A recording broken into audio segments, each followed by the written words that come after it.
Good evening, everyone, and welcome to Friday Film Noir. This evening, I am going to be reviewing the movie Strangers on a Train. It came out in 1951.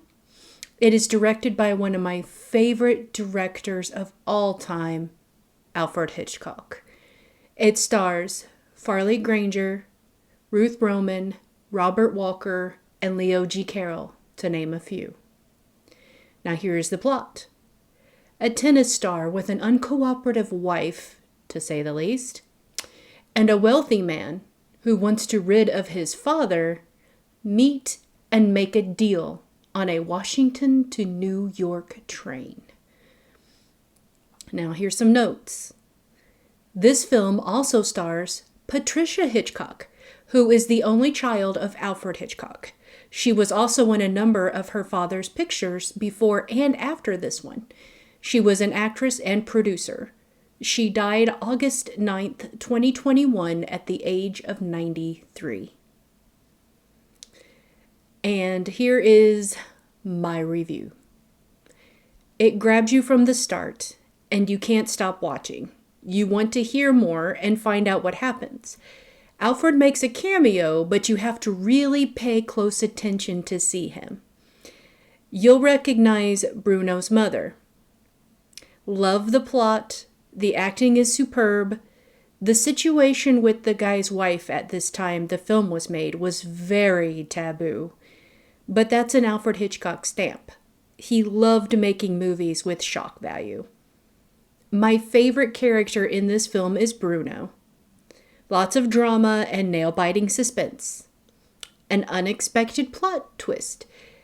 Carousel scene at the end is terrifying, to say the least, and nail-biting, to say the least. I would have to say the carousel scene at the end is my favorite part of the film. My favorite quote from the film is Bruno Anthony, quote, "You know I've got a theory that you should do everything before you die." Unquote. Now, this film was shot in 1951, and of course, it's black and white. The whole film is black and white, but it's so action-packed and suspenseful and believable that you're just gripped by it. You can't stop watching it. You need to know more. You need to see more. You want to know about the lives of the tennis star and the wealthy man. You want to know what's behind their stories. And I remember the first time I watched Strangers on a Train, I was just so focused on the film. I couldn't take my eyes from it. I couldn't get distracted from it. It was like I was there. And that also is why Alfred Hitchcock is one of my favorite directors. He's so good at getting your attention and pulling you in. Now, another side note about Alfred Hitchcock is he did a series on TV back in the probably 60s, 50s or 60s called Alfred Hitchcock Presents. I watched reruns of it as a child with my parents, but I never understood any of it, but I still liked it for some reason. I liked him. He makes very funny cameos at the beginning and at the end.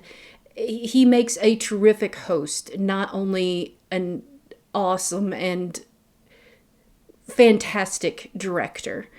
And that's what I liked to see was him. I didn't understand the stories in between him hosting, but I liked to see him as a child.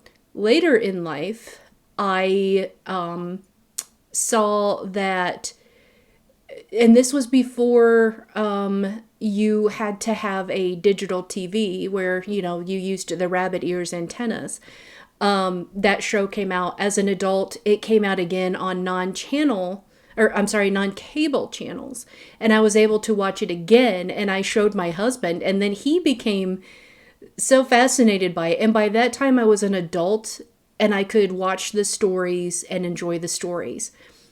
I was so excited to find out a few months ago that if you have a Roku TV and you go to the Roku app and it says live, Alfred Hitchcock has his own channel that is nothing but the Alfred Hitchcock Presents. I highly recommend it. You will not be disappointed. It's a lot of just him hosting, and then there's short stories that he tells in between.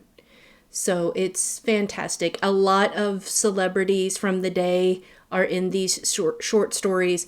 Some of them just started acting. Some of them were already famous celebrities. Some of them, that's where they got their start. So it's worth a watch. But that's besides the point. I'm not here to talk about Alfred Hitchcock tonight. I could go on and on and on about the man.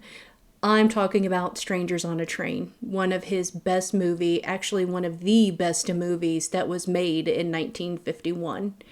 So, give it a look-see. It is available on, I believe I watched it on Tubi. If you go to the film noir category, it should be there. Thank you so much for watching. I'm Miss La-Di-Da. And I hope you enjoyed this second episode of Film Noir Friday. Stay tuned next week for another phenomenal film noir review.